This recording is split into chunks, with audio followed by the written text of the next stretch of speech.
వివల్ ultra pro Indian సమర్పిస్తున్న వారు Vivel ultra pro anti dandruff shampoo. Dandruff free strong జుట్టుని పొందండి. పొందండి స్ట్రాంగ్ హెయిర్. తెచ్చుకోండి Vivel ultra pro. Hello everyone, welcome to Indian. Local TV అందిస్తున్న ఈ రియాలిటీ షో 200 మంది పార్టిసిపెంట్స్ అపియరెన్స్ తో ప్రారంభమైంది. ఆడిషన్ కి అపియర్ అయిన 200 మంది నుంచి ఫిల్టర్ అయి కేవలం 15 మంది మాత్రమే ఈ వేదిక వరకు రాగలిగారు. ఆ 15 మంది నుంచి ప్రిలిమ్స్ దాటిన తర్వాత 5 మాత్రం ఈ రోజు ఈ సెమీఫైనల్ కి చేరుకున్నారు. మరి వీరందరినీ పరీక్షించడానికి మనతో ఉన్నారు లోక్ సత్తా అధినేత doctor Jayaprakash Narayan. Welcome to the show again. JP గారు వీళ్ళందరికీ రకరకాల పరీక్షలు ఇచ్చారు. వారికి ఇచ్చినటువంటి పరీక్షల్లో వారి పర్ఫార్మెన్స్ ని అనలైజ్ చేస్తూ వచ్చారు. ఈ రోజు కీలకమైన పరీక్ష, ఫైనల్స్ కి ఏ 4 వెళ్ళబోతున్నారు అనేటువంటి పరీక్ష. This is social interest round. Social interest మరి అంటే సామాజిక బాధ్యతల్లో మీరు ఎంత పాలు పంచుకున్నారో ఇప్పటి వరకు చూసాం. కానీ మీకున్నటువంటి అవేర్నెస్ ఏ పాటుతో జేపీ గారు ఈరోజు పరీక్షించబోతున్నారు. ఈ ఎపిసోడ్లో ఈ రౌండ్ చాలా కీలకం మీరు నెక్స్ట్ దశకి చేరుకోవడానికి. జేపీ గారు అడిగేటువంటి ప్రశ్నలకి సూటిగా మీరు సమాధానం చెప్పాల్సి ఉంటుంది. ఇది ఈ రోజు రౌండ్. జేపీ గారు, ఈ రౌండ్లోకి పార్టిసిపెంట్స్ అందరూ వచ్చే ముందు రకరకాల పారామీటర్స్ తోటి రకరకాల స్థాయిలను బట్టి మీరు జడ్జ్ చేస్తూ వచ్చారు. ఈ రోజు మీరు ప్రశ్నలు ఫేస్ చేయబోతున్నారు, సమాధానాలు చెప్పబోతున్నారు. ఆల్రెడీ ఇదివరకు కొన్ని ఎపిసోడ్స్లో చేశారు. వాళ్ళకు ఉన్నటువంటి అనుభవాలు చెప్పడం, వాళ్ళు వాదించడం, ఇలాంటివి కూడా చేశారు. బట్ ఈ రోజు ఇక్కడ మీరు చూడబోయేది ఈ వేళది నాకు కొంచెం ఈజీ రౌండ్. ఎందుకంటే జడ్జిమెంట్ కొంచెం ఆబ్జెక్టివ్ క్రైటీరియా సులభం. మిగతా వాటిని కూడా మనకి ఎప్పుడు మనసులో ఇది కరెక్ట్ ఇప్పుడు గందరగోళం ఉంటుంది. ఈవేళ ఒక్కొక్కరికి 2 ప్రశ్నలు, దానిలో ప్రశ్నలకి ఇది ఫలానాదే కరెక్ట్ సమాధానం అనేది ఏమి ఉండదు. ఏదైనా కావచ్చు, కానీ సమాధానం ఏమిటన్నది ముఖ్యం కాదు. ఆ కంక్లూషన్కి, ఆ నిర్ధారణకి ఏ రకంగా మనం వచ్చామన్నది చాలా ముఖ్యం. దానిలో 4 అంశాలు. 1 క్లారిటీ, స్పష్టత, భావాల్లో స్పష్టత. 2 ఆర్టిక్యులేషన్, భావ ప్రకటనలో సామర్థ్యం. 3 కొత్తదనం, ఇన్నోవేషన్.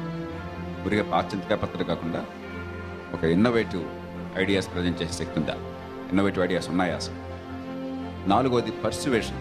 అంతా అయిన తర్వాత అవతల వాళ్ళు ఇప్పటిదాకా మీ భావంతో ఏకీభవించడం కూడా ఇది కరెక్ట్గా చెప్తుంది, ఇది బాగానే ఉంది ఆర్గ్యుమెంటు అనిపించేటట్టుగా ఉందా.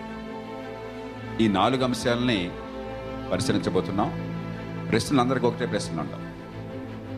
10 ప్రశ్నలు నేను 5 కోసం సిద్ధం చేసి ఉంచుకున్నాను. ఆ 10 ప్రశ్నలు కూడా కొంచెం బ్యాలెన్స్డ్గా ఏర్పాటు చేసే ప్రయత్నం చేశాను. పర్ఫెక్ట్గా ఉంటుందని నమ్మకం లేదు. ఆ 10 ప్రశ్నలు 2 బ్యాచ్ల్లో నేను ముందే వరుసగా ఉంచుకున్నాను. లాటరీలో తీసి ఫస్ట్ ఎవరికి వస్తుందో నాకు తెలియదు, ఎవరికి ప్రశ్న వస్తుందో కూడా నాకు తెలియదు. ఈ క్షణం దాకా నాకు తెలియదు. లాటరీలో మీరు 1 అవర్కి వస్తే వాళ్ళకి ఫస్ట్ 2 క్వశ్చన్ చదివేస్తాను, 1 ఆఫ్టర్. అంటే చాలా ఫెయిర్గా ఉందా, ఎందుకంటే క్వశ్చన్లు ఎప్పుడు ఈ సేమ్ క్వశ్చన్స్ కానప్పుడు అది అసెస్మెంట్ అని తేలిక కాదు. కాబట్టి మీరు అరే ఈ ప్రశ్న కాకుండా అదైతే బ్రహ్మాండంగా చెప్పేవాడిని, నేను అది చెప్పేదాన్ని మీరు అనుకోవచ్చు. But that's not in my hands. 10 ప్రశ్నలు అన్నప్పుడు ఒక్కొక్కరికి ఒక్కొక్కటి కొంచెం ఈజీగా అనిపించి, ఒకటి కష్టంగా అనిపించి, ఒకటి దాని గురించి ఆలోచించవచ్చు, దానికి ఆలోచించకపోయి ఉండొచ్చు. అంచేత ఈవెన్ అవుట్ చేసే ప్రయత్నం చేస్తున్నాను ఇక్కడ. నేను కోరేది 4: clarity, articulation, innovation, persuasion. Okay, all the best. Alright, మరి మీలో ఎవరు ముందు ప్రశ్నలు ఫేస్ చేస్తారనేది మీ చేత్తో మీరే ఎంపిక చేసుకోండి. Please come and pick your chits.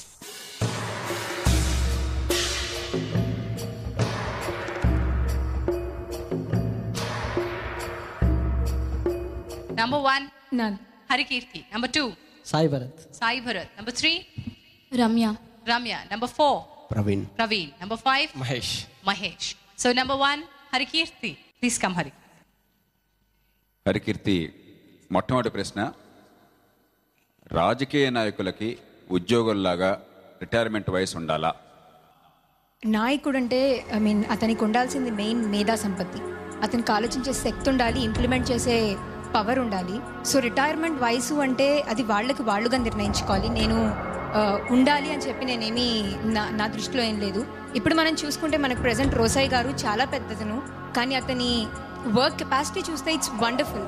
And Manmohan Singh గారు, ఆయన ఒక మన ఎకనమీలో చాలా ఇంపార్టెంట్ రోల్ ప్లే చేసిన అతను. సో ఇంకా పెద్దవాళ్ళు అయ్యే కొద్దీ దే హ్యావ్ వాళ్ళకు ఒక ఇంటెలిజెన్స్, ఐ మీన్ వాళ్ళకి ఆ అనుభవం కూడా ఉంటుంది. వాళ్ళు కింద జనరేషన్స్ని లీడ్ చేయగలరు. వాళ్ళకు వే ఇప్పుడు కరెక్ట్ అయిన ఇప్పుడు చిన్నవాళ్ళ ఉన్నప్పుడు ఎంటర్ అవుతారండి. పెద్దవాళ్ళు అయ్యేటప్పటికి వాళ్ళు ఎక్స్పీరియన్స్ నేర్చుకుంటారు. వాళ్ళు మంచి చేస్తున్నారు అన్నంత వరకు వాళ్ళు ఉంటే బాగుంటుంది. అండ్ వాళ్ళుగా నిర్ణయం తీసుకోవాలి, మనం కూడా నిర్ణయించాలి. వాళ్ళు ఎప్పుడైతే గాడి తప్పారు అంటేనో లేకపోతే వాళ్ళు సరిగ్గా చేయట్లేదు అంటే చిన్నవాళ్ళైనా తీసేయచ్చు. మంచిగా చేస్తున్నారు, చాలా బాగా నడుపుతున్నారు ఒక దేశాన్ని కానీ రాష్ట్రాన్ని కానీ అంటే ఎంత వయసు వచ్చినా సరే వాళ్ళ ఇష్ట ప్రకారం వాళ్ళు ఎంత ఉందామంటే అంత ఉండొచ్చు అని నా ఒపీనియన్ అండి. హరికీర్తి, మరి ఎంజి రామచంద్రన్ గారు పక్షవాతం వచ్చి పాపం ఏమీ ప్రపంచం అంటే తెలియకుండా ఉన్నప్పుడు కూడా ఆయన్ని ఆ పక్కలో పడుకోబెట్టేసి ముఖ్యమంత్రిగా ఉంచారు చనిపోయేదాకా. రిటైర్మెంట్ అనేది లేకపోయినట్టయితే ఆ మనిషికి శక్తి ఉడిగిన తర్వాత కూడా ఈ రకంగా అధికారంలో ఉంటే దేశానికి న్యాయం జరుగుతుందా? జరగదు సార్, కరెక్ట్గా చెప్తున్నాను. కానీ ఎన్జి రామచంద్రన్ గారు ఒక్కరే అనుకుంటా నాకు తెలిసి అలా అయ్యింది. పక్షపాతం వచ్చాక కూడా అలా ఉన్నది. చూస్తే రేషియో ఆఫ్ పీపుల్లో మనం పోల్చుకుంటే పెద్దవాళ్ళు మన కంట్రీని నడిపిస్తున్నారు అండ్ చాలా బాగా నడిపిస్తున్నారు కూడా. ఇంత population, second highest populated country in the world అయి ఉండి ఇంతమంది నడిపించే శక్తి వాళ్ళకు ఉంది. సో నేను అదే చెప్తున్నాను, మన ఇష్టం కాదు వాళ్ళ ఇష్టం. ఆ రామచంద్రన్ గారు అప్పుడు నేను చెయ్యను వద్దు అంటే ఆయన ఎవరు ఫోర్స్ చేసేవారు కాదు.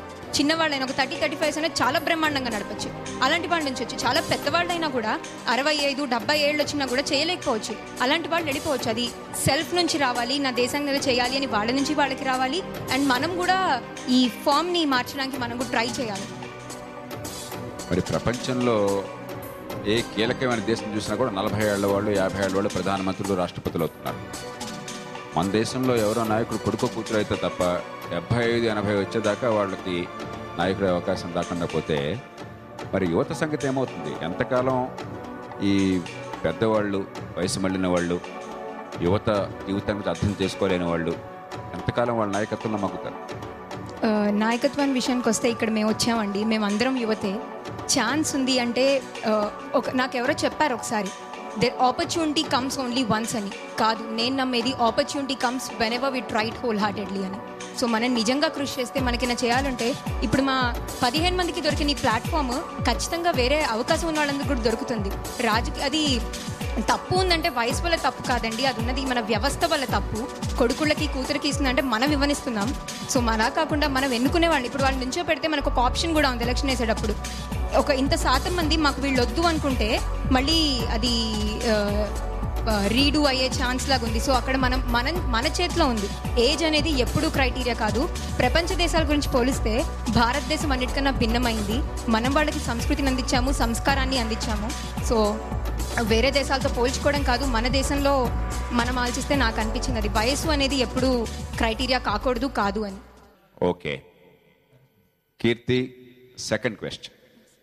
ఈ ప్రపంచీకరణ, ఈ గ్లోబలైజేషన్, కన్జ్యూమరిజం, వినిమయ సంస్కృతి, ఇవి యువతని పెడదోవ పట్టిస్తున్నాయా? దీనికి కూడా నేను సపోర్ట్ చేయను సార్. గ్లోబలైజేషన్ అంటే ఇప్పుడు మనని బ్రిటిష్ వాళ్ళు మనని ఆక్రమిస్తే మనం వాళ్ళ సంస్కృతిని కూడా తీసుకుని పెరిగాం. అంటే ఇప్పుడు మన ఇండియాలో పోలిస్తే నెంబర్ ఆఫ్ సైంటిస్ట్ పరంగా కానీ డాక్టర్స్ పరంగా కానీ మన భారతదేశం మూలాలు ఇక్కడ ఉన్నా కూడా వాళ్ళు మొత్తం ప్రపంచంలో ఉన్నారు. వాళ్ళంతా మోస్ట్లీ యువతే.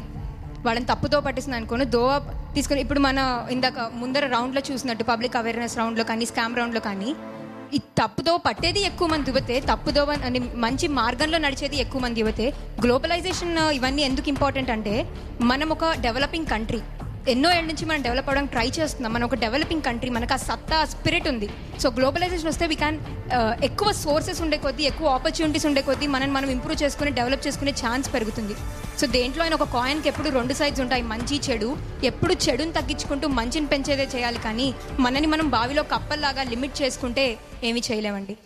మరి గతంతో పోలిస్తే ఇప్పుడు నేరాలు కానీ, ఆడపిల్లల్ని వేధించడం కానీ, మీ ఫస్ట్ అన్నటువంటి యాటిట్యూడ్ కానీ, దానిలో కూడా పోటీలు ఎట్లాగొట్ట నేను నగ్గాలనే కక్ష, ఆ ధోరణి కానీ ఎక్కువ కనిపిస్తున్నాయి.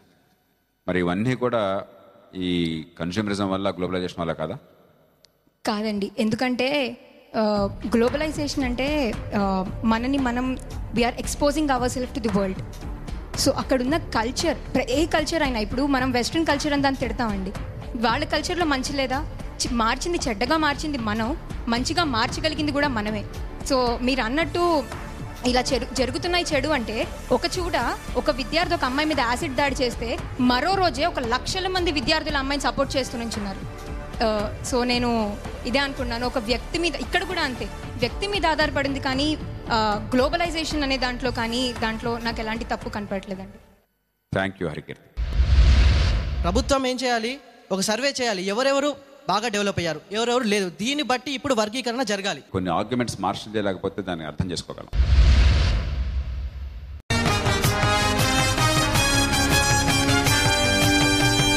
వివల్ అల్ట్రా ప్రో ఇండియన్.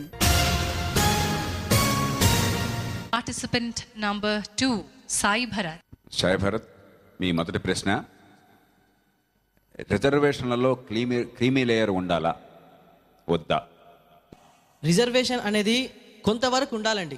కొంతవరకు ఏంటంటే ప్రజలు ఎప్పుడైతే మన రాజ్యాంగం వచ్చి దాదాపు 50 సంవత్సరాల దాకా దాటిపోయింది. అప్పుడే చేసినప్పుడే అంబేద్కర్ గారు అప్పుడే చెప్పారు, ఇది ఒక ఎత్తు వరకే ఉండాలి, కొంచెం వరకు ప్రజలు డెవలప్ అయ్యేంత వరకు, వెనుకబడిన తరగతి వాళ్ళు డెవలప్ అయ్యేంత వరకే ఈ రిజర్వేషన్ ఉండాలని చెప్పారు. ఇప్పుడు రాజ్యాంగ సవరణ చేసి దీన్ని తీసేయచ్చు.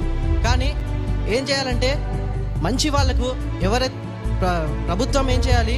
ఒక సర్వే చేయాలి, ఎవరెవరు బాగా డెవలప్ అయ్యారు, ఎవరెవరు లేదు. దీన్ని బట్టి ఇప్పుడు వర్గీకరణ జరగాలి. ఆ వర్గీకరణ చేసిన తర్వాత వాళ్ళకు రిజర్వేషన్లు కల్పించాలి. కానీ ఇలా లేని వాళ్ళని బీసీలు అని చెప్పి, ఎస్సీలు అని చెప్పి, ఎస్టీలు అని చెప్పి వాళ్ళకు రిజర్వేషన్లు విచ్చలవిడిగా ఇవ్వద్దు. మొత్తం ఈ ప్రక్రియ తీసేయాలి. ఎవరికి అర్హులు, ఎవరు అనర్హులు, ఇది ఖచ్చితంగా నిర్ణయించబడి వర్గీకరణ జరగాలి. ఈ వర్గీకరణ జరిగిన తర్వాతే వాళ్ళకు పథకాలు అందించాలి. రేషన్ కార్డులు కానీ ఏవైనా సరే ఈ రిజర్వేషన్లో కానీ ఎక్కడైనా సరే, విద్యా వ్యవస్థలో అయినా సరే, ఏ వ్యవస్థలో అయినా సరే, పోలీస్ వ్యవస్థ కానీ, ప్రపంచంలో ఉన్న ఏ వ్యవస్థలో అయినా సరే ఈ రిజర్వేషన్ వాళ్ళకి రావాలి. సాయి భరత్, రిజర్వేషన్లు లేకపోయినట్టయితే, కేవలం కాస్త ఆదాయం ఉందన్న కారణంగా రిజర్వేషన్ లేకుండా ఉన్నట్టయితే సామాజిక వెనుకబడతనం ఇంకా కొనసాగుతూనే ఉన్నది. కాబట్టి ఆ కులం పేరుతో వివక్ష కొనసాగుతున్నది. రిజర్వేషన్ అందుకోసం ఉండాలని కొందరు వాదన. మీరేమంటారు? కులం పేరుతో రిజర్వేషన్ ఉండకూడదండి. ఏ కులం, మనమంతా ఒకటే అండి, మనదంతా ఒకటే కులం, భారత కులం మనదంతా, మనమంతా భారతీయులం. కులం పరంగా రిజర్వేషన్ మాత్రం ఉండకూడదు. ఇది నా వాదన అండి. సాయి భరత్, క్వశ్చన్ 2 మీది. సినిమాలు, ఇతర కళారూపాలపైన ఆంక్షలు, సెన్సర్షిప్ అవసరమా లేదా? సినిమాలు దానిపైన ఆంక్షలు కొంతవరకు అవసరం అండి, కొంతవరకు అనవసరం. ఎంతవరకు అంటే దీని ద్వారా యువత చెడిపోకుండా ఉన్నంత వరకు ఇది అవసరం. చెడిపోతే కనుక ఇది అనవసరం. చెడిపోకుండా ఉన్నంత వరకు ఇది అనవసరం అండి. చెడిపోతే కనుక ఇది అవసరం. యువతను వాళ్ళు చూసుకోవాలి. సెలెక్టివ్ వాచింగ్ అవసరం వాళ్ళకు. ఏది చూడాలి, ఏది చూడకూడదు, ఈ సినిమాలో ఇది బాగుంది, ఇది బాగాలేదు అని వాళ్ళు డిసైడ్ చేసుకోవాలి. ఈ డిసైడ్ చేయాల్సిన పద్ధతి ప్రభుత్వం సెన్సార్షిప్ ఇచ్చింది, వాళ్ళు సక్రమంగా నిర్వర్తించాలి ఇది. అండ్ దీని ద్వారా యువత నాశనం కాకుండా చూడాలి. సాయి భరత్, చాలామంది చెప్పేది వ్యక్తి స్వేచ్ఛ చాలా కీలకం, ఆర్టిస్టిక్ ఎక్స్ప్రెషన్, అది సినిమా కావచ్చు, ఒక రచన కావచ్చు, ఒక చిత్రం కావచ్చు, ఇవన్నీ కూడా మన స్వేచ్ఛ కోసం అని చెప్పని, నా ఇష్టం వచ్చిన పని నేను చేసుకోవచ్చు అని చెప్పని చాలామంది వాదన. మరికొంతమంది ఎంఎఫ్ హుస్సేన్ గారు ఒక బొమ్మ వేస్తే అది మరి ఒక దేవతను నగ్నంగా చూపెడితే ఆ స్వేచ్ఛ వాడికి ఉండడానికి వీల్లేదు, దాన్ని నిషేధించాలని చెప్పని. మీరేమంటారు? రాజ్యాంగం మనకి ఇచ్చిన హక్కు రైట్ టు ఎక్స్ప్రెస్ అనేది ఒకటి ఉందండి. దాని ప్రకారం ఎవరైనా ఏదైనా ఎక్స్ప్రెస్ చేయొచ్చు, ఏదైనా మాట్లాడచ్చు ఈ దేశంలో. అది మనకు రాజ్యాంగం ఇచ్చిన హక్కు అండి. కాకపోతే ఆ హక్కులు ఎదుటి వారిని నొచ్చుకోకుండా ఉండాలి. అది దాని జవాబు అండి. అంటే ఎంఎఫ్ హుస్సేన్ గారి చిత్రాలని, అలాంటి చిత్రాలు నిషేధించవచ్చా? ఆయన దుర్గనో లేకపోతే సరస్వతినో నగ్నంగా చిత్రిస్తే దాన్ని నిషేధించే హక్కు ప్రభుత్వానికి ఉండాలా? అది వచ్చేసి ఇప్పుడు ఒక కల్చర్ పైన పడుతుందండి. ఇప్పుడు దేవతలు కానీ ఇట్లా నగ్నంగా చూపించడం అనేది, అలా చూపిస్తే కొందరు కల్చర్ దెబ్బతింటుంది. అంటే వాళ్ళ కల్చర్ దెబ్బతింటుందంటే వాళ్ళు ఫీల్ అవుతారు, నా దేవుణ్ణి ఇలా చూపించారు, ఇలా చూపించకూడదని వాళ్ళు ఫీల్ అవుతారు. అంటే రైట్ టు ఎక్స్ప్రెస్ ఉండాలి, అది ఎవరు ఇతరులు నొచ్చుకోకుండా ఉండాలి. Thank you Sai Bharat. పాయింట్కి చాలా క్లుప్తంగా ఆన్సర్ చెప్పే ప్రయత్నం చేస్తావు. అది ఎందుకు అంత క్లుప్తంగా ఎందుకు చెప్పే ప్రయత్నం చేస్తావు? అంటే టైం వేస్ట్ కాకూడదు అనుకున్నావు. ఆర్గ్యుమెంట్లోకి వెళ్తే ఇంకా సార్ దీపక్ క్వశ్చన్ చేస్తారేమో అన్న భయం వెనకాల ఉందా? అలాంటిది ఏం లేదు. అలాంటిది ఏమైనా? వెల్, ఎంఎఫ్ హుసేన్ గారు దేవతల పిక్చర్లు మాత్రమే కాదు, ఇతర మహిళల పిక్చర్లు ఆయనే కాదు ఇంకే కళాకారులైనా న్యూడ్ పెయింటింగ్ చేయాలి, అది వ్యక్తిగత స్వేచ్ఛ, ఆర్టిస్ట్ స్వేచ్ఛ కాదండి, దాన్ని కూడా అభ్యంతరం చెప్పాలండి అని నువ్వు అనుంటే ఇంకా బాగుండేదేమో. Next participant Ramya. రమ్య, ఈ గ్లోబల్ వార్మింగ్ ఉంది కదా, ప్రపంచం అంతా వేడెక్కుతోందని చెప్పని, దానిలో సంపన్న దేశాలు, డెవలప్డ్ కంట్రీస్కి అభివృద్ధి చెందుతున్న మన దేశాల లాంటి మధ్య వివాదం చెలరేగుతున్నది. మన వాళ్ళంతా ఏమంటున్నారంటే గ్లోబల్ వార్మింగ్ని అరికట్టే చర్యల కంటే పేదరికాన్ని నిర్మూలించడం ముఖ్యం కాబట్టి అవి తర్వాత చూస్తాం మేమని చెప్పి అంటున్నారు. మరికొందరు అట్లా కాదు, గ్లోబల్ వార్మింగ్ని పట్టించుకోవడం ముఖ్యం అని చెప్పని. మీకు ప్రశ్న ఏంటంటే గ్లోబల్ వార్మింగ్ని అరికట్టే చర్యలు ముఖ్యమా, భారతదేశం లాంటి దేశంలో అభివృద్ధి ముఖ్యమా? నా ఉద్దేశం ప్రకారం భారతదేశం లాంటి దేశాన్ని అభివృద్ధి చేయించడమే ముఖ్యమండి. ఎందుకంటే అసలు గ్లోబల్ వార్మింగ్ అనే ఇష్యూ వచ్చిందే చిన్న చిన్న తప్పుల వల్ల. ఎలాంటి పొల్యూషన్ అండ్ మామూలు మన పరిసరాల్లో ఉన్న జలాల్ని అశుభ్రతగా చేయడం, ఇలా అసలు యాక్చువల్గా భారతదేశం వంటి దేశాన్ని అభివృద్ధి చేయడం అంటే పేదరికాన్ని నిర్మూలించడం అండి. పేదరికంగా ఉన్న వాళ్ళని ప్లస్ అన్ఎడ్యుకేటెడ్ వాళ్ళని డెవలప్ చేయడమే. వాళ్ళని డెవలప్ చేస్తే ప్రతి ఒక్కరికి ఒక ఆలోచన వస్తుంది. ఎంతసేపు జనాలు వాళ్ళ పేదరికం గురించి, వాళ్ళ ఆకలి మంటల గురించి ఆలోచిస్తున్న స్థానంలో వాళ్ళు ఉన్నప్పుడు గ్లోబల్ వార్మింగ్ వంటి పరిస్థితుల గురించి వాళ్ళకి అసలు ఆలోచన ఉండదు. ఎంతసేపు వాళ్ళ ఆకలి మంటల్ని ఓదార్చుకోవాలి, లేదా వాళ్ళ ఆరోగ్య గురించి చేయాలి, వాళ్ళ ఫ్యామిలీ గురించి ఆలోచించాలి అనుకుంటారే తప్ప గ్లోబల్ వార్మింగ్ గురించి అసలు వాళ్ళకి అర్థం ఎక్కడ తెలుస్తుందండి? ఎప్పుడైతే మనం వీళ్ళందరినీ ఎడ్యుకేట్ చేసి వీళ్ళని ఆలోచింప చేస్తామో అప్పుడు వాళ్ళకి సరైన ఆలోచన అంటూ వచ్చి దాని మీద దృష్టి సహకరిస్తారు.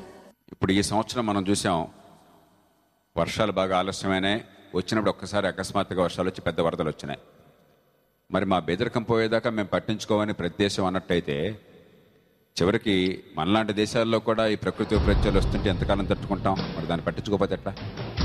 పేదరికాన్ని చెప్పేదంటే పేదరికాన్ని నిర్మూలించాలి, వాళ్ళని ఆలోచింప చేయాలి. పేదరికాన్ని నిర్మూలించడం అంటే వాళ్ళకి ఉచిత ఇవి ఇస్తాం అవి ఇస్తాం అని చెప్పి వాళ్ళని చూసుకోవడం కాదు, వాళ్ళని ఆలోచింపజేయాలి. ఒక ఆలోచన, అసలు మీరు ఇది చెయ్యకపోతే ఇంక అసలు మానవ జాతి అనేది ఉండదు భూమి మీద అన్నది వాళ్ళని ఆలోచింపజేయాలి. అదొక్క కోణాన్ని మనం మిస్ అవుతున్నాం. ప్రతి ఒక్కరిని, కొంతమంది ఇప్పుడు యువత 350 అని చెప్పి మొన్న ఒక ప్రోగ్రామ్ చేశాడు. ఏంటంటే కార్బన్ డైఆక్సైడ్ లెవెల్ 350 తగ్గించాలి అన్నట్టుగా. సో అలా ఆ రకంగా అనమాట. దానివల్ల చాలా మంది ఆలోచింపజేశారు. మా పరిసరాలు కూడా ఎవరైతే పని వాళ్ళు ఉంటారో, అమ్మ ఏంటమ్మా అది అంటున్నారు. అప్పుడు నేను చెప్తే వాళ్ళకి అవునా అంటారు. సో ఇలా అనమాట, వాళ్ళని ఆలోచింప చేయడం అనేది చాలా కీలకమైన అంశం అండి. Thank you Ramya. మన దేశంలో supreme court the rarest of the rare cases మరణశిక్ష కావాలని చెప్పింది. మనుషుల్ని మార్చడానికి ట్రై చేయాలి, లేకపోతే అతన్ని బతకనన్నాళ్ళు అతను చేసిన తప్పుని తలుచుకొని బాధపడేలా చేస్తే అదొక దాంట్లో ఒక అర్థం ఉంది. అతను ఏముందని 1 నిమిషంలో చచ్చిపోతాడు, అందులో బాధే ఉంది అసలు.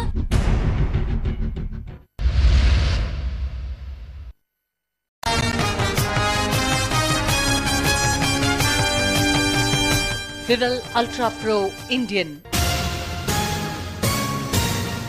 రెండో ప్రశ్న మీకు.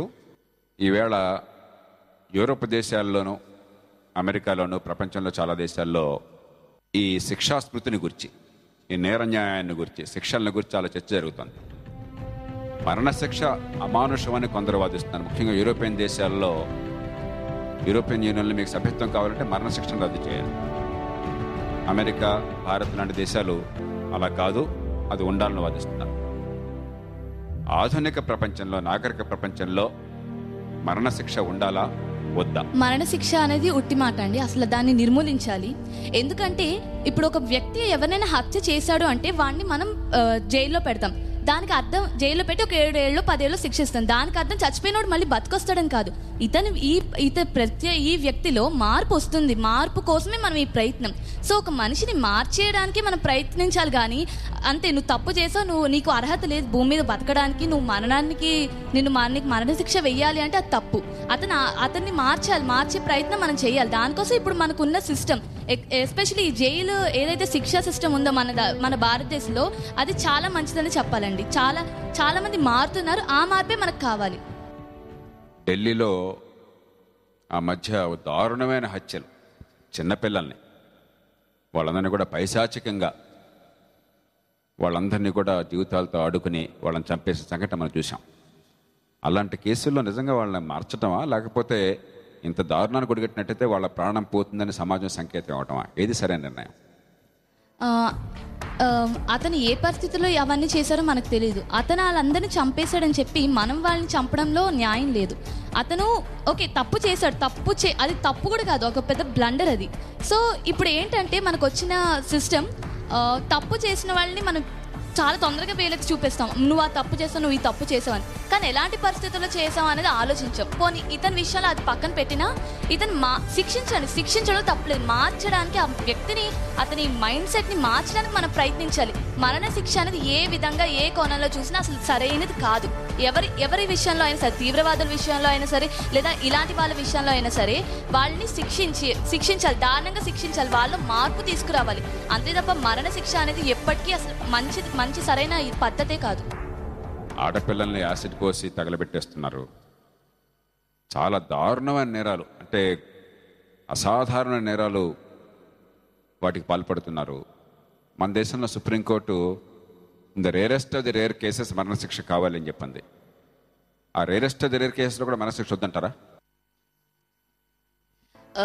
సొసైటీ పరంగా చూస్తే కావాలి అని చెప్పొచ్చండి, కానీ నిజంగా మానవ దృక్పథంతో చూస్తే అది సరైన పద్ధతే కాదు. మనుషుల్ని మార్చడానికి ట్రై చేయాలి, లేకపోతే అతన్ని బతికినన్నాళ్ళు అతను చేసిన తప్పును తలుచుకొని బాధపడేలా చేస్తే అదొక దాంట్లో ఒక అర్థం ఉంది. అతను ఏముందని 1 నిమిషంలో చచ్చిపోతాడు, అందులో బాధే ఉంది అసలు. Thank you Ramya. All right Ramya, వాదన్ని చాలా స్థిరంగా ఒకటే పాయింట్ పట్టుకుని గట్టిగా వినిపించే ప్రయత్నం చేశాం. నెక్స్ట్ నెంబర్ 4 ప్రవీణ్ గారు. ప్రవీణ్, మీకు మొదటి ప్రశ్న, ప్రజా జీవనంలో పబ్లిక్ లైఫ్లో ఈ స్టాండర్డ్స్ పడిపోయినాయి, పతనం అయిపోయిందని మనతో అంటున్నాం. ఈ పతనానికి కారణం ఎవరు? రాజకీయంలో ఉన్న వాళ్ళ, ప్రజల, ఇంకెవరన్నా? ఏవి పతనం అయిపోయినాయి సార్? విలువలు అంటున్నారా మీరు? ప్రజా జీవనం పతనం అయిపోయింది, పబ్లిక్ లైఫ్లో standards in public life. So ప్రజా జీవనంలో పతనం అయిపోయినాయి అన్నప్పుడు స్టాండర్డ్స్, విలువలు, అవి మానవతా విలువలు ఉన్నాయి, సంఘం విలువలు ఉన్నాయి. సో దేశం అంటే మట్టి కాదో, దేశం అంటే మనుషులు అన్నారు. సో ఫస్ట్ ఆఫ్ ఆల్ మనిషిలో మానవతా విలువలు ఉంటే అవి సంఘానికి వ్యాప్తి చెందుతాయి. సో మనిషిలో మానవతా విలువలు లేనప్పుడు సంఘం కూడా అలాగే తయారవుతుంది. సో మనం ఇక్కడ ఫోకస్ చేయాల్సిన పాయింట్ ఏంటంటే ఎందుకు తగ్గుతున్నాయి. First of all agree that తగ్గుతున్నాయని మటుకు నిజము. అవి ఎందుకు తగ్గుతున్నాయంటే ఇక్కడ నేను మొదట, ఆ తర్వాతే దేశం, ఆ తర్వాతే సంఘం అన్న దృక్పథం ప్రతి ఒక్కరిలో ఈ మధ్య ఎక్కువ అవుతుంది. ఆ దృక్పథం వల్ల విలువలు తగ్గిపోతున్నాయి. నేను ఎలాగైనా విన్నవాళ్ళ, ఏదన్నా చేయొచ్చు, మంచం ఇస్తాను, ఇంకోటి ఇస్తాను, కానీ ఐ హ్యావ్ టు విన్ అన్న దృక్పథం పెరుగుతుంది. అది ఎందుకు వస్తుందంటే విలువలు కాదు నీకు ఇంపార్టెంట్, అవకాశాలు ఇంపార్టెంట్, అవకాశాల్లో నువ్వు గెలవడం ఇంపార్టెంట్ అని మనం అలా అలవాటు చేసేసాం. పరీక్షలు వస్తున్నాయి, కష్టపడి చదువు, కాపీ చేస్తావా, గైడ్లు తీసుకుంటావా, ఇంకోటి చేస్తావా, నాకు అదంతా తెలియదు, ఇంట్లో you have to come class first అని చిన్నప్పుడే మనకు నూరు పోసారు. అంతేకాని ఒరే నీ ఎఫర్ట్ నువ్వు పెట్టు, నీకు ఎంత నచ్చితే అంత రాయి, నీ మైండ్కి ఎంత వస్తే అంత చాలు, అంతకుమించి ఎక్కువ వద్దు అన్న విలువలు మన చిన్నప్పుడే అలవాటు చేయలేదు. అవి అక్కడే లేనప్పుడు అతను కాంపిటీషన్ స్పిరిట్ అంటున్నాం, దాన్ని గొప్పగా ఓడిపెట్టేసి ఎట్టయినా సరే విన్ అయ్యి చేసా, క్లాస్ ఫస్ట్ వచ్చావా, చప్పట్లు కొట్టేసి సూపర్ అంటున్నాం. సో పతనం అనేది అక్కడే స్టార్ట్ అవుతున్నప్పుడు ఇలా ఆటోమేటిక్గా పతనం జరుగుతుంది. సో దీన్ని అరికట్టాలంటే సొల్యూషన్ ఏంటంటే ఆ రూట్ని ఫస్ట్ ఆఫ్ ఆల్ క్లియర్ చేయండి, ఆటోమేటిక్గా ఏంటంటే సంఘం బాగుపడుతుంది. That's what my solution also. యథా రాజా తథా ప్రజ అని చెప్పని ఒక నానుడు ఉన్నది. మరి నాయకత్వంలో ఉన్నవాళ్ళు, అధికారం ఉన్నవాళ్ళు, చట్టాన్ని పాటించాల్సిన వాళ్ళు, అమలు చేయాల్సిన వాళ్ళు దిగజారిపోతే సమాజం ఎట్లా బాగుపడుతుంది? ఇది యథా రాజా తథా ప్రజ అన్నది ఏంటంటే పూర్వం సార్, ఒకప్పుడు ఏంటంటే రాజును దేవుడిగా కీర్తించి అతను ఫాలో చేసేవాళ్ళు. బట్ నవ్వు రివర్స్లో ఉంది. ప్రజలు ఎలా ఉంటే రాజకీయాలు ఎలా అవుతున్నాయి. ఇప్పుడు మీరు అడగండి, రాజకీయాలు ఏమైనా అన్నా అంటే ప్రజలు చేస్తున్నారా, మేము చేస్తున్నాం అంటారు. సినిమా వాళ్ళని మీరు ఎందుకు చూపించారా అంటే నిజంగా జరుగుతుంది, మేము చూపిస్తూ ఉంటాను. సో ప్రజాస్వామ్యంలో ప్రజే రాజు. సో అతను కరెక్ట్గా ఉంటే ఆటోమేటిక్ అన్ని సిస్టమ్స్ వస్తాయి. ఇప్పుడు అడిగే చిన్న క్వశ్చన్, ఇంతకుముందు అడిగినట్టు ఎంతమంది మన బిడ్డల్ని నిజంగా నీకు ఇష్టం వచ్చి చదువుకోరా చాలు, నువ్వు క్లాస్ ఫస్ట్ రానక్కర్లేదురా బాబు అని ఎంతమంది చెప్తున్నారండి? అవి ఒక్కటి చాలండి మీకు మార్చుకోవడానికి, ఇంకేం అక్కర్లేదు. మీరు కరెక్ట్గా ఉండండి, ఆటోమేటిక్గా దేశం కరెక్ట్గా ఉంటుంది సార్. మరి అందరూ కూడా పెంపకంలోనో పుట్టుకతోనో మంచివాళ్ళు అన్నట్టయితే ఇంకా ప్రభుత్వం ఎందుకు, చట్టాలు ఎందుకు, అసలు అవసరం ఉంది? అంటే మంచి వాళ్ళుగా ప్రతి ఒక్కరు మంచి వాళ్ళైనా పుడతారు సార్. అంటే పుట్టుకలో తేడాలే ఉండవు. But the environment makes the difference. Okay, so ఆ ఎన్విరాన్మెంట్ని కల్పించడం ఆ విధంగా తయారవుతుందని. ఇప్పుడు బ్రిటిష్ వాళ్ళ సంస్కృతి మనకు పాకింది, ఎందుకు మళ్ళీ మన సంస్కృతికి ఎందుకు వెళ్ళలేదు అంటే అవకాశాల కోసం ఆ దృక్పథం అలా చేంజ్ అయిపోయింది అక్కడ. సో దాన్ని మీరు రాజకీయాల వల్ల ఎందుకు కాలేదంటే, అంటే ఇప్పుడు రియల్గా మీరంతటి మీరు అనుకుంటే స్టార్ట్ చేయండి, డెఫినెట్గా జరుగుతుంది. లేదు రాజకీయాల వల్ల మీరు అన్నట్టు ఓకే ఒక ముఖ్యమంత్రినో ఒక ప్రెసిడెంట్ వచ్చేసి లేదు అందరూ ఇంకా విలువలను పాటించేసండి ఈరోజు అని చెప్పి జీవో తీసుకొచ్చేసి అవుతుందా? కాదు కదా. అంటే మీరు చెప్పిన దాంట్లో ఎస్ అవసరం, బట్ ఏరంటే అవి అవసరంగా జీవోలు చేసినంత మాత్రాన మానవతా విలువల్ని స్టాండర్డ్స్ని పెంచడం సాధ్యం కాదు. ఇది ప్రతి ఒక్కరిలోనూ వాళ్ళంతా వాళ్ళు ఆలోచించుకుంటేనే అవుతుంది సార్. రెండో ప్రశ్న మీకు, ఈవేళ ఈ తాగుడికి చాలా కుటుంబాలు బానిసలైపోతున్నాయి, లక్షల కుటుంబాలు పేదరికంలో మగ్గుతున్నాయి. కాబట్టి మద్య నిషేధం అవసరమా లేదా? మద్య నిషేధం అన్నప్పుడు మద్యానికి ఎందుకు బానిస అవుతాను మనిషి, ఆ కారణం చూస్తాను sir. First of all especially నేను మద్యానికి బానిస కాదు, బట్ మా ఫ్రెండ్స్ కానివ్వండి మా బంధువులు కానీ చాలా మంది తాగుతారు. సో రీజన్ ఏంటంటే ఇప్పుడున్న కరెంట్ వరల్డ్లో వచ్చేసారంటే ఈ ప్రెజర్డ్ లైఫ్ గమనించడం వల్ల తొందరగా నిద్ర రాదు. ఈ need some kind of relaxation next time అలా ఎనర్జీకి వెళ్ళడానికి. అప్పుడు మనకున్న రెండు దారులు. ఒకటి అంటే కొన్ని దారులు ఉన్నాయి. ఒకటేరంటే మంచి ఫ్యామిలీ ఉండడం. సో ఫ్యామిలీతో గడిపావా you will regain your energy. Second అంటే నీ అంతా నీకు మెడిటేషన్ అవి తెలుసా చేసుకో, ఒక హాఫ్ అన్ అవర్ మెడిటేషన్లో కూర్చుంటే again you will regain the energy. Third option ఏంటంటే బెస్ట్ అంటే ఒక క్వార్టర్ మందు తీసుకో, హ్యాపీగా నిద్రపో, తలాట్ ప్లేస్ రీగైన్ చేసుకో. And most of the officials are following. ఇది ఈ ప్రెజర్ లైఫ్లో ఉండేది. అదేవిధంగా ఒక కూలీ పని వాడిని చేసేటప్పుడు చూస్తే కూడా అతనికి అంటే నార్మల్ ఫ్యామిలీ లైఫ్ ఉంటుంది. ఫ్యామిలీ లైఫ్ బాగా లీడ్ చేసేటో మధ్యం దగ్గరికి పోవడం. ఎవడైతే సరిగా లీడ్ చేయకుండా ఉంటాడో, ఇబ్బందులు ఉంటాయో, వాడు నెక్స్ట్ రోజు మళ్ళా కష్టపడడానికి అంటే again he's going for the liquor. ఇది ఈరోజు చెప్పడం కాదు, పురాణాల నుంచి మీరు చూసినారంటే లిక్కర్కున్న స్థానం అది. ఎందుకంటే ఇట్ విల్ అంటే మిమ్మల్ని మర్చిపోవడానికి రిలాక్సేషన్ కోసం వస్తుంది. అది లిమిట్లో ఉండాలి. నేను కంప్లీట్గా నిషేధం అని చెప్తే నేను ఒప్పుకోను, బట్ అది ఎంతవరకు ఉండాలో అంతవరకు ఉండాలి. ప్రతి ఒక్కటి ఇప్పుడు ఎంటర్టైన్మెంట్ మనకి ఎంత అవసరమో, సెక్స్ ఎంత అవసరమో, మద్యం కూడా అంతే అవసరం.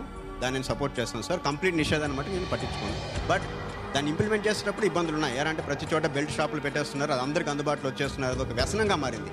ఏదైనా కానీ అలవాటు అనేది వ్యసనంగా మారితే దాని గురించి దుష్ఫలితాలు కంపల్సరీ ఉంటాయి.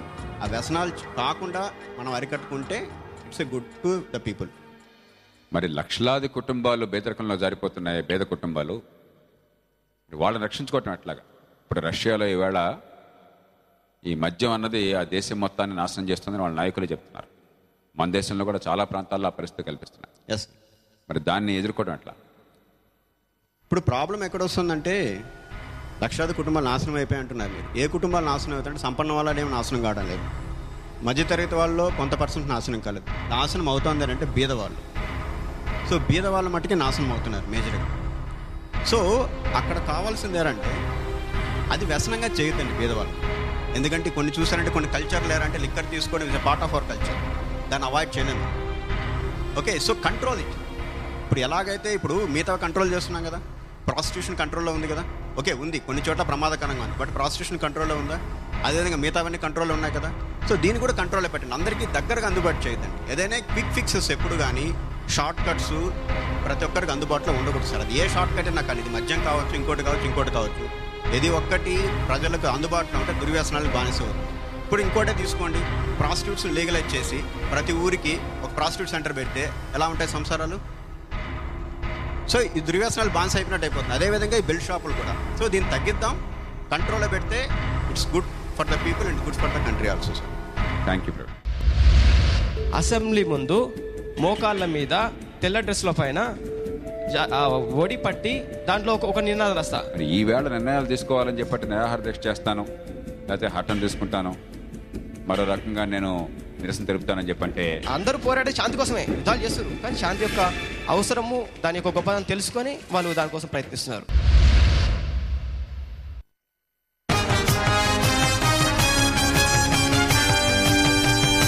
వివల్ అల్ట్రా ప్రో ఇండియన్. ఇక చివరిగా మీ ప్రశ్నలు ఫేస్ చేయాల్సిన ఒకే ఒక వ్యక్తి మహేష్. మహేష్ సార్, మీకు మొట్టమొదటి ప్రశ్న, గాంధేయవాదం ఈ దేశం మొత్తాన్ని బోడంత ప్రభావితం చేసింది. ఇప్పటికి కూడా గాంధీజీని మించి మన దేశంలో అందరికీ ఆలోచన మనిషిని కొళ్ళారు. మీ వెనకాల కూడా గాంధీ గారి చిత్రపటం ఉన్నది. మరి ఈ గాంధీగిరి ఈనాటి పరిస్థితుల్లో ఎంతవరకు ఉపయోగపడుతుంది మన సమాజానికి? గాంధీగిరి అనేది సర్వ సమస్యలకు పరిష్కారం. ఈ ప్రస్తుత సమాజంలో రకరకాల సమస్యలు ఉన్నాయి. రెబలిస్టిక్గానో లేకపోతే యుద్ధాలతోనో లేకపోతే మనం అన్నింటిని కంట్రోల్ చేయడానికి ప్రయత్నిస్తున్నాం. కాకపోతే దేశం లోపల గాంధీగిరి యొక్క అవసరం ఎంతైనా ఉంది. దీనికి నేను మా ఫ్రెండ్ శ్రీకాంత్తో మాట్లాడేటప్పుడు, అరే ప్రస్తుతానికి ఇప్పుడు ఒక సపరేట్ రాష్ట్రం కావాలంటే ఏం చేయాలంటే, మన పొట్టి శ్రీరామ్ గారు సాధించారు. అది చాలా పీస్గా, కొట్టాటలు లేవు, తన్నుకోవడాలు లేవు, షూటింగ్ కాల్చుకోవడాలు లేవు, ప్రశాంతంగా వచ్చింది. ఆ తర్వాత అంత పెద్ద బ్రిటిష్ సామ్రాజ్యాన్ని మన భారతదేశం నుంచి పంపించిందంటే గాంధీగిరి. వాళ్ళు చంపడానికి ఎవరు వస్తున్నారంటే మనం నవ్వుతూ నిల్చోగలిగితే కొంతమంది వస్తారు చావని, ఆ కొంతమంది నిలిచే దగ్గర నిలుస్తారు. కాకపోతే ఆ కాల్చేవాడికి కూడా ఖచ్చితంగా మార్పు వస్తుంది. ఆ మార్పు వచ్చి నవ్వుతూ వాడు మన ముందుకు వస్తే ఎంతకన్నా చెప్తారు. ఎవడైనా ఒకసారి కాకుండా ఒకసారి రిలీజ్ అవుతారు. ఎందుకంటే మనం మనుషులకు ఈగో సాటిస్ఫాక్షన్స్ ఉంటాయి. వాళ్ళు మనం ఎదిరిస్తారు, మనం వినమ్రత ఉంటే ఉంటారు. మా స్నేహితుడికి ఒక అడిగాడు, అరే ఏం చేయాలంటే మరి సమస్యలు ఉన్నాయి, ఒక నువ్వు ఎమ్మెల్యేవో, ఒక మీ మండలానికి నీ నియోజకవర్గానికి నువ్వు ఎమ్మెల్యే అయితే నీ ఊరికి ఒక గవర్నమెంట్ డిగ్రీ కాలేజ్ కావాలి, ఏం చేస్తావంటే నేను ఒకటే సమాధానం చెప్పాను. అసెంబ్లీ ముందు మోకాళ్ళ మీద తెల్ల డ్రెస్ల పైన ఒడి పట్టి దాంట్లో ఒక నినాదం రాస్తా, నా ఊరులో ఉన్న విద్యార్థులు డిగ్రీ కాలేజీ లేక చాలా బాధపడుతున్నారు, దయచేసి నాకు ఇవ్వండి. చట్టసభలో నేను పోరాడకాడికి పోరాడతా. కానీ అలాంటి వాళ్ళ సభ్యుని నేను గేట్ దగ్గర నిల్చుంటే ఎవరు కదిలిరారు, ప్రతి ఒక్కరు వస్తారు. ముఖ్యమంత్రి నుంచి కాదు, ప్రధానమంత్రి కూడా.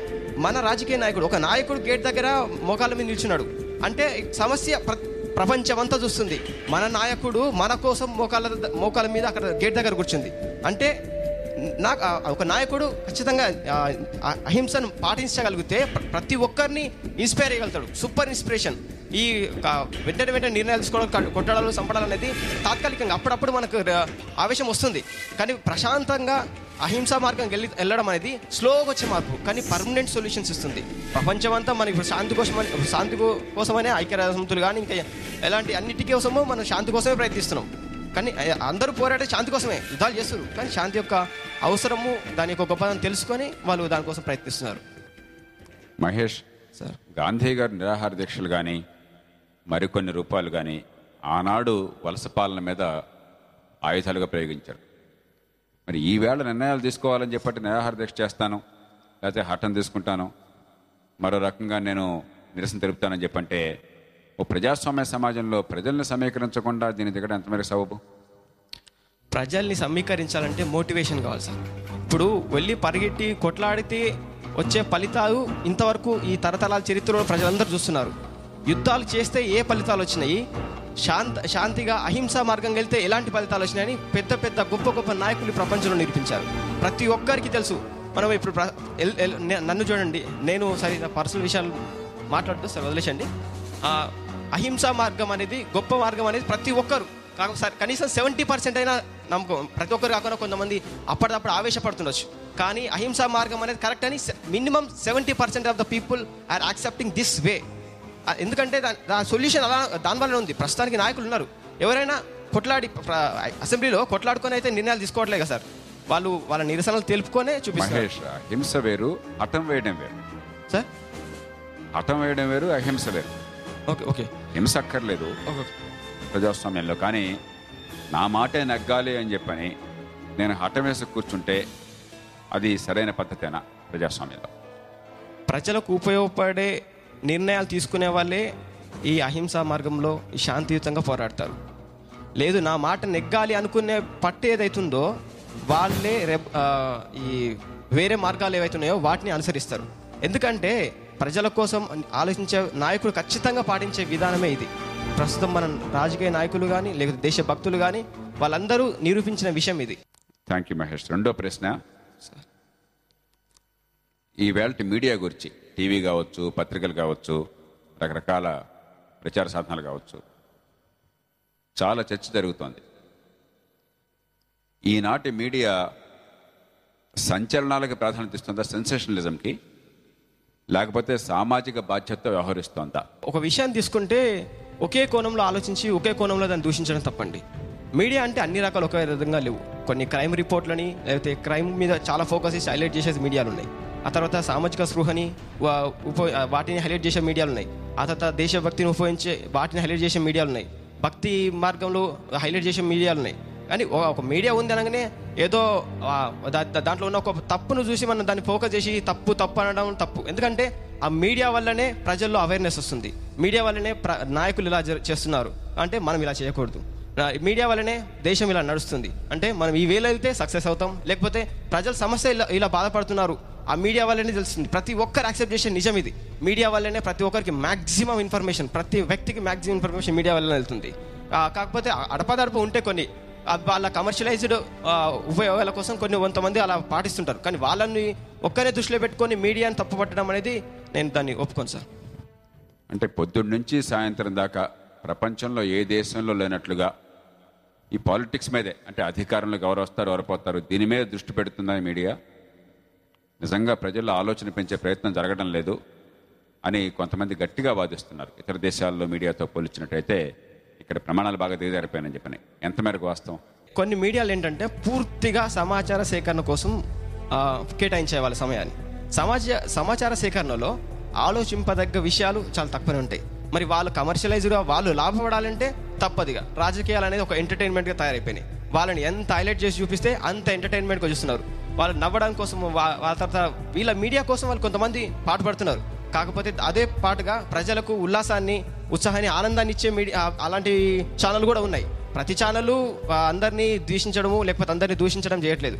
కొన్ని ఛానళ్ళు ఉన్నాయి. ఇప్పుడు ప్రజలు ఏం చేస్తున్నారు, ఎవరి ఇష్టమునే వాళ్ళు చూస్తున్నారు. కొంతమంది ఎంటర్టైన్మెంట్ ఛానల్ చూస్తున్నారు, కొంతమంది దేశభక్తి ఛానల్ చూస్తున్నారు, కొంతమంది భక్తి ఛానల్ చూస్తున్నారు, కొంతమంది నిరంతర వార్తా స్రవంతులు చూస్తున్నారు. కాకపోతే అది ఆ ప్రజలకు నిర్ణయాలపైన ఆధారపడి ఉంటాయి అవి. Thank you Mahesh. Thank you sir.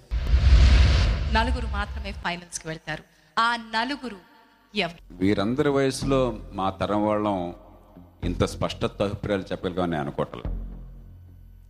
ఎందుకంటే అప్పటికంటే ఇప్పుడు పరిణతి నాకు కనిపిస్తున్నారు. అందుకు I must congratulate all of them.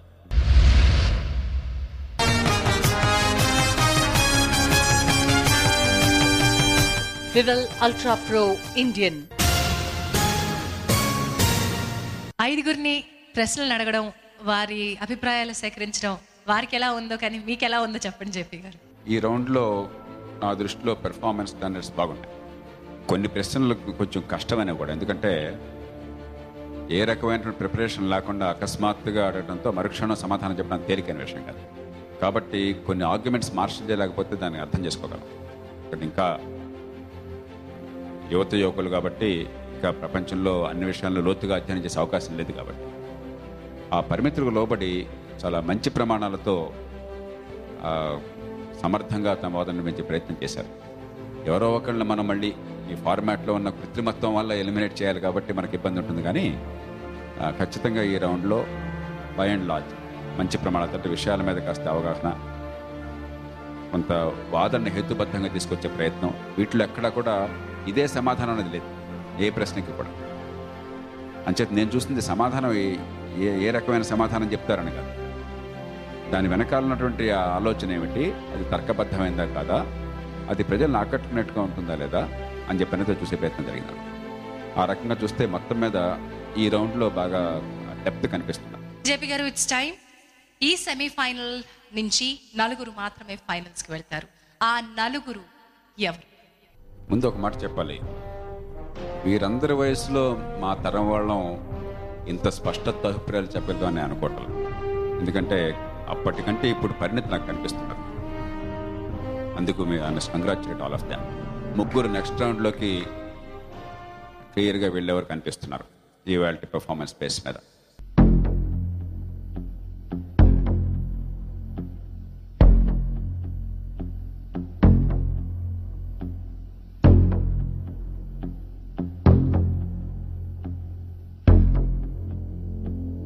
Order of appearance చెప్తాను. వారు వచ్చిన వారిలో హరికీర్తి, రమ్య, ప్రవీణ్, ఈ ముగ్గురు నెక్స్ట్ రౌండ్లో వెళ్ళిపోతారు. All right, congratulations for making your place in the finals. మరి ఈ ముగ్గురులో బెస్ట్ పర్ఫార్మర్ ఉన్నారని ఆశించవచ్చా? వీరిలో ప్రవీణ్ కొంచెం ఈ రౌండ్లో కొంచెం తేలిపోయాయి. తను కూడా చెప్పినట్టుగా కావాల్సినంత కన్విక్షన్ కానీ ఆ డెప్త్ కానీ కనిపించాలి.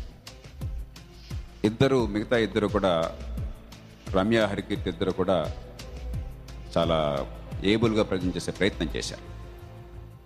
ఎవరో ఒకరిని చూస్ చేసుకోవాలి. రమ్యలో ఉన్నది ఏమిటంటే ఒక ఇన్నోవేటివ్ దృక్పథం అన్నది, కొత్తగా ఆలోచించే శక్తి ఉన్నది. ఈవేళ అది కావాల్సినంత బయటపడాల. ఒకటి రెండు ఆర్గ్యుమెంట్స్ కనుక సరిగ్గా మార్షల్ చేస్తే రమ్య ఈజీగా ఈవేళ టాప్లో ఉండేది. హరికీర్తి స్టడీ పెర్ఫార్మెన్స్, రెండు ప్రశ్నలకి కూడా ఒక స్పష్టమైన అవగాహనతో, డెప్త్తో ఈవేళ కొన్ని అభిప్రాయాలని ఆకట్టుకునే విధంగా, ఆ వాదనలు సమర్థించుకునే విధంగా ఇవాళ చెప్పారని అందరూ చేశారు. దానికి వాళ్ళ ఐదుగురు కూడా మంచి పెర్ఫార్మెన్స్ది. కానీ వారిలో మనం మళ్ళీ గుణాత్మకంగా విశ్లేషించాలి కాబట్టి by a whisker Harikeerthi is now the best performer.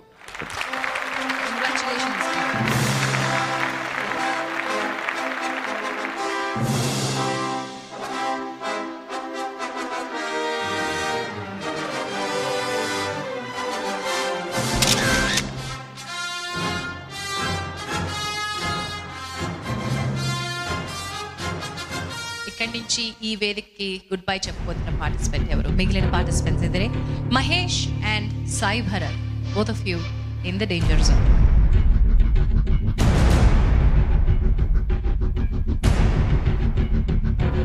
Mahesh, ఈరోజు మీ పర్ఫార్మెన్స్ని ఎవాల్యుయేట్ చేసుకుంటే ఇంతకు ముందుకి ఇప్పటికి, అంటే ఇంత స్టేజ్లో ఇన్ని దాటుకుంటూ వచ్చిన తర్వాత ఈ స్టేజ్కి మీకు సంతృప్తికరంగా అనిపించింది? సంతృప్తికరంగా ఉందండి. నేను ఏ బాధ్యతని తీసుకొచ్చానో ఆ బాధ్యత నెరవేరుస్తున్నాననే ఒక సంతృప్తితో ఉన్నాను. ఎలిమినేషన్ చెప్పాను ముందే, నా బాధ్యత ఏంటి అంటే నేను ఎక్కడి నుంచి అయితే వచ్చానో అక్కడ జరిగే సమస్యలను మాట్లాడడం కోసం వచ్చాను. మాట్లాడుతున్నాను, సంతృప్తిగా ఉన్నాను. భరత్, మీరు అనుకున్న లక్ష్యం ఎంతవరకు నెరవేర్చగలిగారు? అండ్ ఈరోజు మీ పర్ఫార్మెన్స్ మీకు సంతృప్తికరంగా అనిపించింది? ఈరోజు పెర్ఫార్మెన్స్ నేను స్పాంటేనియస్గా చెప్పాలి కాబట్టి కొంతవరకు చెప్పలేకపోయాను. కొన్ని విషయాలు తర్వాత నాకు మళ్ళీ మైండ్లోకి వస్తున్నాయి కానీ తప్ప అప్పుడు నేను అప్పటికప్పుడు పెర్ఫామ్ చేయలేకపోయాను. ఈ రౌండ్ నాకు చాలా నచ్చింది, ఎందుకంటే స్పాంటేనియస్ చెప్పాలి కాబట్టి it's super round. Total Indian ప్రోగ్రాంలోనే this is the super round. All right, and మీ లక్ష్యం ఇక్కడి వరకు రావాలి, ఇన్ని దాటుకుంటూ వచ్చారు, సెమీఫైనల్ వరకు చేరగలిగారు. మీ లక్ష్యం కొంత చేరిందండి. ఓకే, ఇక్కడ కూడా క్లుప్తంగా సమాధానం చెప్పారు. జేపీ గారు, it's time to decide who's going in to the finals.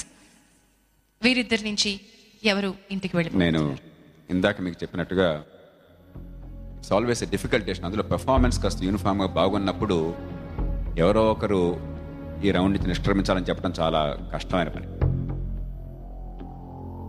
ఐదుగురు కూడా ఇవాళ బాగా పెర్ఫామ్ చేశారు. వారి వాదనలు అంగీకరించక్కర్లే, ఎందుకంటే నేను జీవితంలో వారి చాలా ప్రశ్నలు, వారి సమాధానాలు, నా సమాధానాలు వేరు. కానీ అది ఇంపార్టెంట్ కదా, నేను ఆ రకంగా ఎప్పుడు దాన్ని ఎవాల్యుయేట్ చేయాలి. ఏ మేరకు with conviction and clarity persuade చేయగలిగారు, ఇన్నోవేటివ్ ఆర్గ్యుమెంట్స్ తీసుకోగలిగారు, దీనికోసం నేను చూశాను. అవి చూస్తే ఇద్దరిలో మహేష్ చాలా స్పష్టంగా తన వాదన నడిపించగలిగాడు. కొన్ని విషయాల్లో కొంత తేలిపోయినప్పటికీ కూడా సాయి భరత్ బాగా చేశాడు. ఆలోచన ఉన్నది, కానీ దాన్ని ఒక పదునైనటువంటి ఆర్గ్యుమెంట్స్ తీసుకొచ్చి, క్లించింగ్ ఆర్గ్యుమెంట్స్ తీసుకురావడంలో సాయి భరత్లో కొంచెం హెసిటెన్సీ కనిపించింది. అంచేత అందరూ కూడా మంచి అభ్యర్థులైనప్పటికీ కూడా ఈవేళ ఎవరో ఒకళ్ళు వెళ్ళాలి కాబట్టి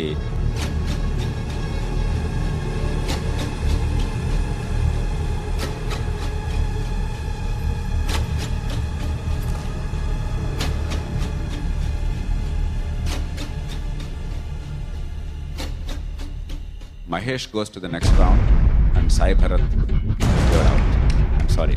thank you sir. Bharat, finals వరకు చేరుకోలేకపోయావు, కానీ సెమీఫైనల్స్ వరకు చేరుకున్నావు.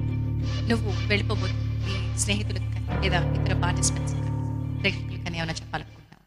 ఏం లేదండి, ఈ ప్రోగ్రాం ద్వారా ఒక మంచి నాయకుడు బయటకు వస్తాడని అనుకుంటున్నాను. అంతే, బయటకు వచ్చాడు, వస్తాడు. Bharat, that was wonderful having you with us. Great job. Bye-bye.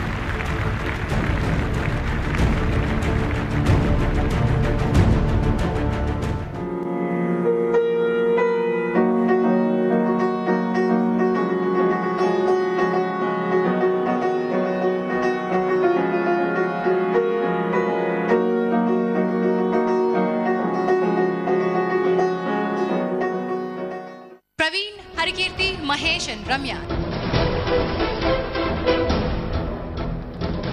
నలుగురు చేరుకున్నారు ఇండియన్ లో ఫైనల్ ఎపిసోడ్ కి. ఆ ఫైనల్ ఎపిసోడ్స్ ఎలా ఉండబోతున్నాయో, ఎవరు ఇండియన్ టైటిల్ ని గెలుచుకోబోతున్నారో, ఆ ఎక్సైట్మెంట్ అంతా మిస్ కాకండి. Keep watching local TV. జై హింద్.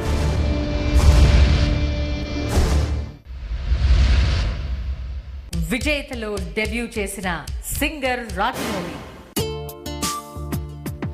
నీ ఇష్టం చూస్తున్నా, నీ కష్టం ఆరాటం చూస్తున్నా, నీ కష్టం చూస్తున్నా, కనువిందే చేస్తున్నా, నీ అవస్థలన్నీ నవ్విస్తూ ఉంటే, నీ ప్రయత్నమేదో నన్ను గెలుస్తూ ఉంటే, నచ్చావై నచ్చావై బ్రహ్మచారి.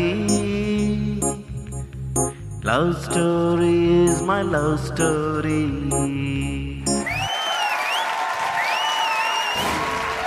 విజేత